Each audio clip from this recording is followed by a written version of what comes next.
എമ്മിന്റെ നിയമം നിലനിർത്തണമെന്നുണ്ടെങ്കിൽ ഓപ്പോസിറ്റ് നിൽക്കുന്ന കോൺഗ്രസ് സ്ഥാനാർത്ഥി അത് ആരായിരിക്കും എന്നുള്ളത് ഈ ഘട്ടത്തിൽ ഏറെ നിർണായകമാണ്. കഴിഞ്ഞ തവണയും കോൺഗ്രസിന്റെ കരുത്തനായ സ്ഥാനാർത്ഥി ഉള്ളതുകൊണ്ട് മാത്രമാണ് ബി.ജെ.പിക്ക് അവിടെ പിന്നോട്ട് പോവാൻ ആയത്, അല്ലെങ്കിൽ പിന്നോട്ട് പോയതും CPM-ന് അവിടെ ജയിക്കാൻ സാധിച്ചതും. അപ്പോൾ ഇത്തവണ കോൺഗ്രസിന്റെ സ്ഥാനാർത്ഥി ആരായിരിക്കും എന്നത് ഏറെ പ്രധാനപ്പെട്ടതാണ്. ബി.ജെ.പി അവിടെ ഒരു അക്കൗണ്ട് തുറക്കാൻ പാടില്ല എന്ന ഒരു ഉദ്ദേശത്തോടു കൂടി കരുത്തനായ സ്ഥാനാർത്ഥിയെ തന്നെ കോൺഗ്രസ് അവിടെ നിർത്തില്ല.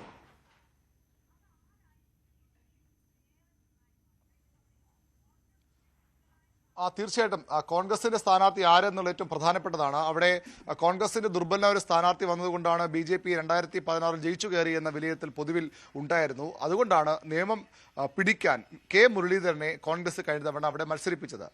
നിയമം പിടിക്കാൻ കഴിഞ്ഞില്ലെങ്കിൽ പോലും അദ്ദേഹം പിടിച്ച വോട്ടുകൾ വളരെ നിർണായകമായിരുന്നു. ആ വോട്ടുകൾ തന്നെയാണ് വി ശിവൻകുട്ടിയുടെ ജയം അനായാസമാക്കിയത്, അല്ലെങ്കിൽ അദ്ദേഹത്തെ ജയത്തിലേക്ക് എത്തിച്ചതെന്ന വസ്തുതയാണ്. മുരളീധരൻ തന്നെ പറയാറുണ്ട്, ഞാൻ അവിടെ മത്സരിച്ചുകൊണ്ടാണ് അവിടെ BJP-യുടെ അക്കൗണ്ട് പൂട്ടിച്ചത്. CPM-ന്റെ മുഖ്യമന്ത്രി പറഞ്ഞതുകൊണ്ട് ഉള്ള മേന്മയോ അല്ലെങ്കിൽ CPM-ന്റെ മേന്മയോ കൊണ്ടല്ല അവിടെ BJP-യുടെ അക്കൗണ്ട് പൂട്ടിയത്. അത് താൻ ഇവിടെ മത്സരിച്ചുകൊണ്ട് തന്നെയാണ്. അത് കോൺഗ്രസ് നേതാക്കൾ അവകാശപ്പെടുന്നതാണ്. അത് അവർ ആ വസ്തു തിരിച്ചറിയുന്നു. CPM-ന്റെ ആരോപണം കോൺഗ്രസ് ദുർബലനായ സ്ഥാനാർത്ഥി നിർത്തി O രാജഗോപാലിന് ജയിക്കാൻ നിയമത്ത് വഴിയൊരുക്കി എന്നുള്ളത് 2016 CPM-ന്റെ ആരോപണം. അത് മറ്റു തരത്തിൽ ശരിവയ്ക്കുന്ന പ്രതികരണമാണ് ശിവൻകുട്ടി ജയിച്ച ശേഷം 2021 കോൺഗ്രസ് നേതാക്കളും പറഞ്ഞത്. ഞങ്ങളുടെ ശക്തനായ സ്ഥാനാർത്ഥി വന്നതുകൊണ്ട് മാത്രമാണ് അവിടെ CPM-ന് ജയിക്കാനായത്.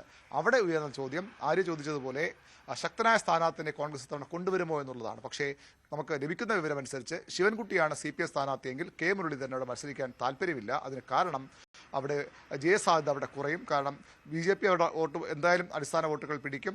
ശിവൻകുട്ടി CPM അവരുടെ വോട്ടുകൾ പിടിക്കുമ്പോൾ കോൺഗ്രസ് ലഭിക്കേണ്ട സ്വാഭാവികമായും അവരുടെ അടിസ്ഥാന വോട്ടുകൾക്കപ്പുറത്തേക്ക് പുറത്തുള്ള വോട്ടുകൾ കൂടി ലഭിക്കണം. അത് കോൺഗ്രസ് സ്ഥാനാർത്ഥിക്ക് ലഭിക്കാതെ പോകും. അങ്ങനെ വന്നാൽ മുരളീധരൻ വീണ്ടും അവിടെ പിന്നിൽ പോകുന്നൊരു സാഹചര്യമുണ്ട്. അതുകൊണ്ട് കെ മുരളീധരൻ ശിവൻകുട്ടിയാണ് CPM സ്ഥാനാർത്ഥിയെങ്കിൽ അവിടെ മത്സരിക്കാൻ സാധ്യത വളരെ കുറവാണ്. അല്ലെങ്കിൽ ഒരുപക്ഷെ മുരളീധരൻ തിരഞ്ഞെടുക്കുന്ന മണ്ഡലങ്ങളിൽ പ്രധാനപ്പെട്ട ഒന്ന് ഒരുപക്ഷെ നിയമമായിരിക്കാം. അവിടെ ആര് മത്സരിക്കും? അതുകൊണ്ടാണ് അങ്ങനെയെങ്കിൽ കോൺഗ്രസിന്റെ അവിടെ സ്ഥാനാർത്ഥി ആരെന്ന ചർച്ചകളിലേക്കൊക്കെ കാര്യങ്ങൾ പോകും. അപ്പോൾ GV ഹരി എന്ന കാലടി താമസിക്കുന്ന കാലടി സ്വദേശിയായ കോൺഗ്രസിന്റെ ബാലതരംഗത്തിന്റെയൊക്കെ നേതാവ് GV ഹരി എന്ന പേരിലേക്ക് ഒരുപക്ഷെ കോൺഗ്രസ് ദേശീയ ബാലതരംഗത്തിലേക്ക് പ്രധാനപ്പെട്ട പ്രവർത്തകനാണ് അദ്ദേഹം, നേതാവാണ് അദ്ദേഹം. വലിയ രീതിയിൽ ആ മേഖല കേന്ദ്രീകരിച്ച് പ്രവർത്തിക്കുന്നുമുണ്ട്. ആ നാട്ടുകാരന് കൂടിയാണ്. GV ഹരിയുടെ പേരിന് അവിടെ വളരെ പ്രാമുഖ്യം ലഭിക്കും. GV ഹരി ഒരുപക്ഷെ മുരളീധരൻ അല്ലെങ്കിൽ GV ഹരിക്കിന്റെ പേരിനായിരിക്കും അവിടെ ഒന്നാം പേര് തന്നെ GV ഹരി വരാൻ തന്നെയാണ് സാധ്യത. കോൺഗ്രസിന്റെ നേതാവ് GV ഹരി.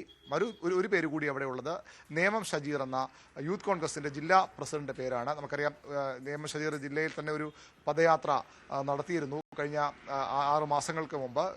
സർക്കാരിനെതിരെ വലിയ വിമർശനങ്ങൾക്ക് ഉന്നയിച്ചുകൊണ്ട് പല വിഷയങ്ങൾ ഏറ്റെടുത്തുകൊണ്ട് നേമം ഷജീറിന്റെ ഒരു പദയാത്ര ഉണ്ടായിരുന്നു. നേമം മണ്ഡലത്തിൽ നിറഞ്ഞു പ്രവർത്തിക്കുന്ന ഒരു യുവ പ്രവർത്തകൻ കൂടിയാണ് ഷജീറും നേമം മണ്ഡലത്തിന് വേണ്ടി ഇതിനകം പ്രവർത്തനം തുടങ്ങിയെന്നാണ് നമുക്ക് കോൺഗ്രസ് കേന്ദ്രങ്ങളിൽ നിന്ന് മനസ്സിലാകുന്നത്. അങ്ങനെ 1-2 പേരുകൾ അവിടെ കോൺഗ്രസിൽ സജീവമായി തന്നെ ഉണ്ട്. അത് കെ മുരളീധരൻ, അത് വി ശിവൻകുട്ടി മത്സരിക്കുമോ എന്ന് ആശ്രയിച്ചിരിക്കും കോൺഗ്രസിലെ സ്ഥാനാർത്ഥി ആരെന്ന ചർച്ചകളും. ഏതായാലും മുരളീധരൻ, ഷജീർ, GV ഹരി എന്ന പേരുകൾ തന്നെയാണ് അവിടെ ഇപ്പോൾ കോൺഗ്രസിൽ പരിഗണനയുള്ളത്. അത് ആര് മത്സരിക്കുമെന്നത്, ഇടത് സ്ഥാനാർത്ഥി ആരാകും എന്നതിനെ ചുറ്റിപ്പറ്റി തന്നെയാകും ആ ഒരു തീരുമാനം കോൺഗ്രസിൽ ഉണ്ടാവുക. കോൺഗ്രസിനും അവിടെ ഇത്തരത്തിലൊരു പ്രതീക്ഷയുള്ളത് ഇടത് സ്ഥാനാർത്ഥികൾ അവരുടെ വോട്ടും BJP അവരുടെ വോട്ടും പിടിച്ചാൽ കോൺഗ്രസിന്റെ അടിസ്ഥാന വോട്ടുകൾ കൊണ്ട് തന്നെ ഒരുപക്ഷെ ജയിച്ച് വരാൻ കഴിഞ്ഞേക്കുമെന്ന പ്രതീക്ഷ അവർക്കുമുണ്ട്. അതുകൊണ്ടാണ് അവരും ഇത്തവണ നിയമം ഒരു പ്രസ്റ്റീജിയസ് പോരാട്ടമായി, അഭിമാന പോരാട്ടമായി നിയമം ഏറ്റെടുക്കുന്നത്. തീർച്ചയായും VV അരുണാണ് നമുക്കൊപ്പം വിവരങ്ങളുമായി ഉള്ളത്. അരുൺ ഇപ്പോൾ സൂചിപ്പിച്ചതുപോലെ തന്നെ ഇപ്പോൾ LDF ആണ് ജയിക്കുന്നതെങ്കിലും BJP ആണ് ജയിക്കുന്നത് എങ്കിൽ പോലും ആര് ജയിച്ചാലും ആര് തോറ്റാലും അവിടെ നിർണായക സ്വാധീന ശക്തിയായി പോകുന്നത്, അല്ലെങ്കിൽ അവിടെ ഘടകമായി മാറുന്നത് കോൺഗ്രസിന്റെ സ്ഥാനാർത്ഥിയാണ് എന്നുള്ളത് അവിടുത്തെ രാഷ്ട്രീയ സാഹചര്യം വെച്ച് നമുക്കറിയാവുന്ന കാര്യമാണ്. ശ്രീജിത്ത്, ഇപ്പോൾ ആദ്യം അരുൺ സൂചിപ്പിച്ചതുപോലെ നിയമം അത്രത്തോളം പ്രധാനപ്പെട്ട വിജയസാധ്യതയുള്ള മണ്ഡലമാണ് BJPക്ക്.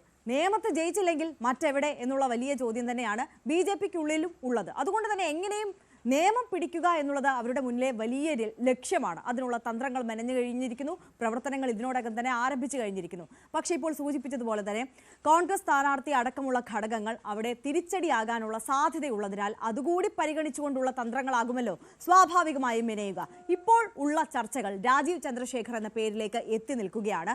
അതിനപ്പുറം എന്തുകൊണ്ട് രാജീവ് ചന്ദ്രശേഖർ എന്ന ചോദ്യം, അതിനപ്പുറം ഈ തെരഞ്ഞെടുപ്പിൽ നിയമം പിടിക്കാനുള്ള തന്ത്രങ്ങൾ അത് ഏതൊക്കെ ഘടകങ്ങളെ ആശ്രയിച്ചാണ്, ഏതൊക്കെ ഘടകങ്ങളെ വിലയിരുത്തിക്കൊണ്ടാണ് മുന്നോട്ട് പോകുന്നത് BJP?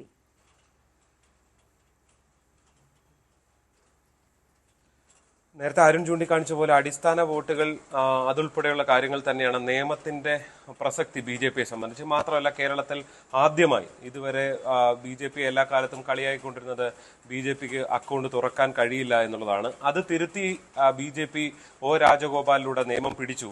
പക്ഷെ അതിനപ്പുറത്തേക്ക് ആ അക്കൗണ്ട് തന്നെ പൂട്ടിച്ചു എന്നുള്ളതാണ്. അതായത് സംസ്ഥാനത്ത് വലിയ മുന്നേറ്റം ഉണ്ടാകും എന്ന് പറഞ്ഞ് നടന്ന 2021 തെരഞ്ഞെടുപ്പിൽ സംസ്ഥാനത്താകെ BJPക്ക് തിരിച്ചടി ഉണ്ടാകുന്നു. അവിടെ കുമ്മനം രാജശേഖരൻ എന്ന BJPയുടെ മുൻ സംസ്ഥാന അധ്യക്ഷനും ഒരുപക്ഷെ സംഘപരിവാര പ്രസ്ഥാനങ്ങളിലെ ഏറ്റവും പ്രധാനപ്പെട്ട മുഖവുമായ കുമ്മനം തന്നെ തോൽക്കുകയും ചെയ്യുന്ന സാഹചര്യം ഉണ്ടാകുന്നു. അത് സംസ്ഥാന രാഷ്ട്രീയത്തിൽ BJPക്കുണ്ടായ തിരിച്ചടി ചെറുതല്ല.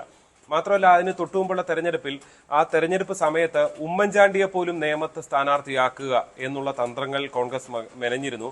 ഉമ്മൻചാണ്ടി നേമത്തേക്ക് പോകരുത് എന്ന് പറഞ്ഞ പുതുപ്പള്ളിയിലെ വീട്ടിൽ നടന്ന നാടകീയമായ രംഗങ്ങളെല്ലാം അന്ന് കണ്ടതുമാണ്. അതായത് നേമത്തെ BJPയുടെ അക്കൗണ്ട് പൂട്ടിക്കുക എന്നുള്ളതായിരുന്നു ആ തെരഞ്ഞെടുപ്പിൽ സംസ്ഥാന രാഷ്ട്രീയത്തിൽ ഏറ്റവും പ്രധാനമായി ഉയർന്നു വന്ന ഘടകം, ചർച്ച എന്നുള്ളതാണ്. അതുകൊണ്ട് തന്നെ തെരഞ്ഞെടുപ്പ് പരാജയം വന്ന ശേഷം ആ അക്കൗണ്ട് പൂട്ടിച്ചതിന്റെ അവകാശവാദവുമായി ഇരുവിഭാഗങ്ങളും രംഗത്തെത്തി. മുഖ്യമന്ത്രി തന്നെ വന്ന് പറഞ്ഞത് ആ അക്കൗണ്ട് ഞങ്ങൾ അങ്ങ് പൂട്ടിച്ചു കേട്ടോ എന്ന് പറഞ്ഞ് നടത്തിയ പ്രസ്താവന വളരെ പ്രധാനപ്പെട്ടതാണ്, കയ്യടി നേടിയതാണ്. അവിടെ K മുരളീധരനും തന്റെ സ്ഥാനാർത്ഥിത്വം കൊണ്ടാണ് ഈ അക്കൗണ്ട് പൂട്ടിച്ചത് എന്ന് ചൂണ്ടിക്കാണിക്കുന്നു. എന്തായാലും ഒരു അരുൺ ചൂണ്ടിക്കാണിച്ച അനുസരിച്ച് മുരളീധരനെ പോലെയുള്ള ഒരു മുതിർന്ന നേതാവ് എത്തിയില്ല എങ്കിൽ അവിടെ കോൺഗ്രസ് വോട്ടുകൾ കാര്യമായി കിട്ടില്ല. അതാണ് പലപ്പോഴും BJPക്ക് നേട്ടമായി മാറാറുള്ളത് എന്നുള്ളതാണ്. ലോക്സഭാ തെരഞ്ഞെടുപ്പിൽ കഴിഞ്ഞ കുറെ കാലമായി നേമം മണ്ഡലത്തിൽ BJP മുന്നിട്ട് നിൽക്കുന്നുണ്ട്. ഇപ്പൊ രാജീവ് ചന്ദ്രശേഖർ ആവട്ടെ ഏതാണ്ട് 22,000-ൽ പരം വോട്ടുകൾ അവിടെ ലീഡ് ചെയ്യുന്ന സാഹചര്യം ഉണ്ടായിട്ടുണ്ട്. പക്ഷേ ലോക്സഭാ തെരഞ്ഞെടുപ്പിന്റെ പാറ്റേൺ അല്ല അവിടെ നിയമസഭാ തെരഞ്ഞെടുപ്പിൽ ഉണ്ടാകുന്നത് എന്നുള്ളതാണ്. ലോക്സഭാ തെരഞ്ഞെടുപ്പിൽ CPM അവിടെ മൂന്നാമതാണ് പോകുന്നത്. പക്ഷെ അതേ തൊട്ടടുത്ത് വരുന്ന നിയമസഭാ തെരഞ്ഞെടുപ്പിൽ CPM ആണ് ആ മണ്ഡലം പിടിക്കുന്നത് എന്നുള്ളതാണ്. അങ്ങനെ അവിടെ മാറി മാറി വോട്ട് ചെയ്യുന്ന വോട്ടർമാരുടെ ഒരു വലിയ ഘടകമുള്ള ഒരു മണ്ഡലമാണ് തിരുവനന്തപുരത്ത്. ഒരുപക്ഷെ കേരളത്തിലെ തന്നെ അപൂർവ മണ്ഡലങ്ങളിൽ ഒന്ന് എന്ന് തന്നെ വിശേഷിപ്പിക്കേണ്ടി വരും. അവിടെയാണ് കാലേ കൂട്ടി മുന്നിട്ടിറങ്ങുക. ഇപ്പൊ രാജീവ് ചന്ദ്രശേഖരന്റെ ഒരു പ്ലസ് പോയിന്റ് തൊട്ട് മുമ്പുള്ള തെരഞ്ഞെടുപ്പിൽ ഇവരെ എല്ലാവരെയും നേരിട്ട് കണ്ട് വോട്ട് തേടിയ ആളാണ് രാജീവ് ചന്ദ്രശേഖർ. അതിന്റെ ഗുണം 22,000, ഒരുപക്ഷെ O രാജഗോപാലിന് ലഭിച്ച 18,000 വോട്ടിന്റെ ലീഡായിരുന്നു. 2014 ലഭിച്ച 18,000 വോട്ടിന്റെ ലീഡായിരുന്നു ലോക്സഭാ തെരഞ്ഞെടുപ്പിൽ. അതായിരുന്നു ഏറ്റവും കൂടിയ ലീഡ്. അതിനപ്പുറത്തേക്ക് കടക്കാൻ രാജീവ് ചന്ദ്രശേഖരന് കഴിഞ്ഞിട്ടുണ്ട്. കഴിഞ്ഞ തെരഞ്ഞെടുപ്പിൽ ഏതാണ്ട് 4,000 വോട്ടിനാണ് ഏതാണ്ട് 5,000-ന് താഴെ വോട്ടിനാണ് അവിടെ ശിവൻകുട്ടി ജയിക്കുകയും ചെയ്യുന്നത്. അതായത് ഏത് സാഹചര്യം വന്നാലും ഇത്തവണ നിയമം പിടിക്കാം എന്നതാണ്. പക്ഷെ അവിടെയാണ് ഏറ്റവും പ്രധാനപ്പെട്ട സ്ഥാനാർത്ഥി എന്നുള്ളത് പ്രധാനമാകുന്നത്. അതുകൊണ്ട് തന്നെയാണ് രാജീവ് ചന്ദ്രശേഖർ എന്ന പേരിലേക്ക് എത്തുന്നത്. അവിടെ BJP ഇത്തവണ തീരുമാനിച്ചിട്ടുള്ളത് വളരെ മുൻപ് തന്നെ മണ്ഡലങ്ങൾ കേന്ദ്രീകരിച്ച് പ്രവർത്തിക്കുക, അവിടെ സാന്നിധ്യം ഉണ്ടാകണം എന്നുള്ളതാണ്. ആ നിലയിലാണ് ഏതാണ്ട് വളരെ മുൻപ് തന്നെ, ഇതിപ്പോ ഇനിയും തദ്ദേശ തെരഞ്ഞെടുപ്പൊക്കെ വരാൻ കിടക്കുന്നേ ഉള്ളൂ, പക്ഷെ അതിന് മുൻപ് തന്നെ മണ്ഡലം തീരുമാനിച്ചുകൊണ്ട് രാജീവ് ചന്ദ്രശേഖർ അവിടെ കളം പിടിക്കാൻ ഇറങ്ങുന്നത്. വളരെ പ്രതികൂലമായ പല ഘടകങ്ങളും ഉണ്ടാകും. ഈ അക്കൗണ്ട് പൂട്ടിക്കുക, ഇത് തുറക്കില്ല, ഇനിയും സമ്മതിക്കില്ല എന്നുള്ളതൊക്കെ തന്നെയായിരിക്കും തെരഞ്ഞെടുപ്പ് സമയത്തെ പ്രധാന ചർച്ചാ വിഷയം.